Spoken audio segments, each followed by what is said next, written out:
is Mark Striegel of Talking Metal, and I am here with Rick and James from Kingdom Come. God, you guys destroyed it yesterday. So good. How did it feel up there? It was great. We're not used to playing that early in the day.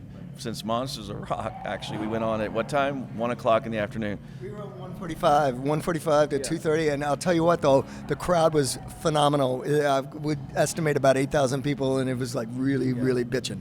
Wow. I thought you guys were great. I was so excited to see you. And, dude, the speech you gave where you talked about M3, the bands you've played with, Janie, I don't know, I almost felt like I was getting choked up a little, man. I mean, it really meant a lot to us, and thank you for that. I mean, what a history you've had. There's so many memories rushing back to me. I was so fortunate to play here with a little band called the Scorpions. I know. But the last time I played here was with Janie Lane from Warrant.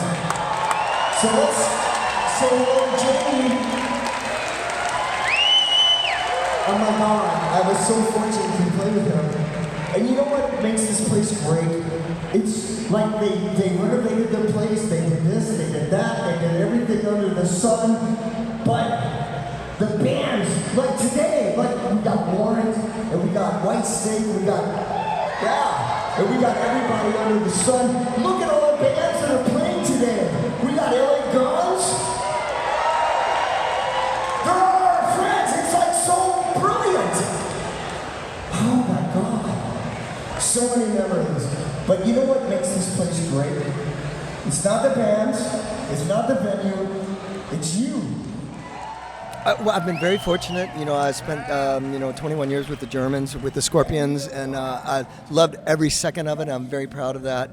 And but it's always great to go back and revisit. Like we have Kingdom Come. Rick and I have been friends for like about 70 years, and it's great to go back. And Kingdom Come is a band I always wanted to revisit, and we finally have the opportunity to do it. And here we are. So it's like really cool.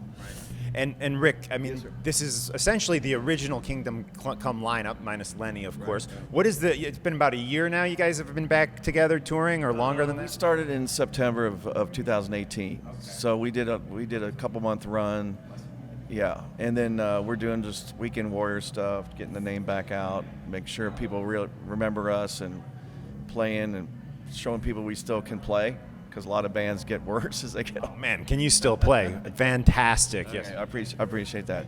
So Lenny retired, and it's just something that he wanted to do. He wasn't into going and performing anymore. So that's God bless him, and we wish him all the best. But we still have some rockin' blood in us, so we wanted to get out there. Where do you see this going in the future? New music, keep touring, or what are you guys thinking? Well, 2020 is shaping up to be a really busy year for us. We're going to play basically every weekend. And, of course, we want to do new music. Contractually, we have to wait 2 years. And it's just the nature of the beast, the way it is. But, again, we respect Lenny and what he's decided to do. And we've got – Rick has enough music. I'm not kidding, riffs and stuff for like 10 albums. I mean, he's a songwriting machine. And we're just, we're going to see what happens. We're just taking it month to month. Right. Day by day. One day at a time. Right on. I want to say a word that I think both you guys are familiar with, ultraphobic. Oh, dude. Yeah.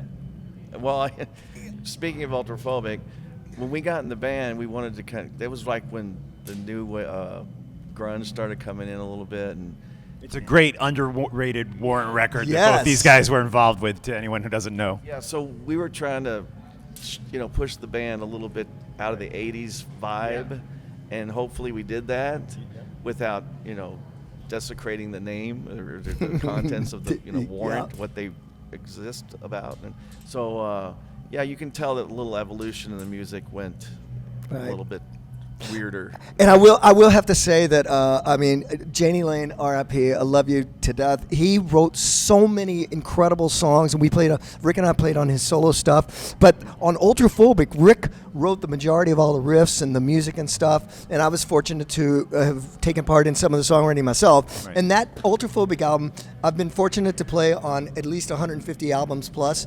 And that album is still in my top 5. I Right. love that album. Yeah. Wow. And I remember seeing you guys in Long Island on that, I believe it was that tour, and it was a crazy gig because Vince had punched out, what was the guy's name?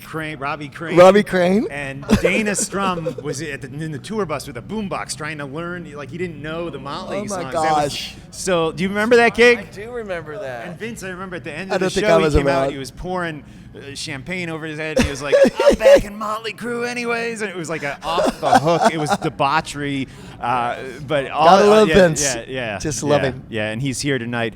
And I don't want to keep you guys much longer, but No worries. James, the band Kotek, Yes. any future plans with them? What's happening with that? Actually, we did a Pledge Music campaign last year. Unfortunately, Pledge Music went belly up. Yes. And so they're gone. So I kind of put that on the back burner. My other band, A New Revenge, with Kerry Kelly, Rudy Sarzo, Tim Ripper Owens. Our album just came out, and we're very excited and very proud of that. It entered at number 3 on whatever metal chart. There's so many. And so I'm really thrilled about that to do Right. some shows in the fall. But my main focus is Kingdom Come. Right on. Kotek is back there somewhere. A New Revenge is there. Right. But we'll see what happens. Are you from Indiana originally? Kentucky. We're Kentucky, both from okay. Louisville, Kentucky. We're Kentucky Okay, Fried Chickens. My wife's from Indiana. So. Derby yesterday? So what? We were there. Really? Where's she from? She's right there. She's from Fort Wayne. Yeah, Fort yeah, Wayne, yeah. Indiana. Bluffton. I Smud. played at the smaller. Holiday Inn. I did Yeah. with Bob Brickley. God rest his soul. Awesome, guys. Well, I really appreciate you Sir, taking some time Mark, to talk it's with us. always a pleasure, man. And one of my Really. favorite drummers right here. Oh, Rick, thank you. Thank you He so says much. that to all the drummers. No, I don't you say do. that. Yeah.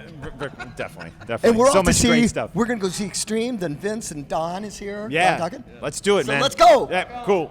Thanks, Ian. Yay. Thanks, guys. All right, brother. I'm glad we didn't. At least we got it. Don't forget your beer.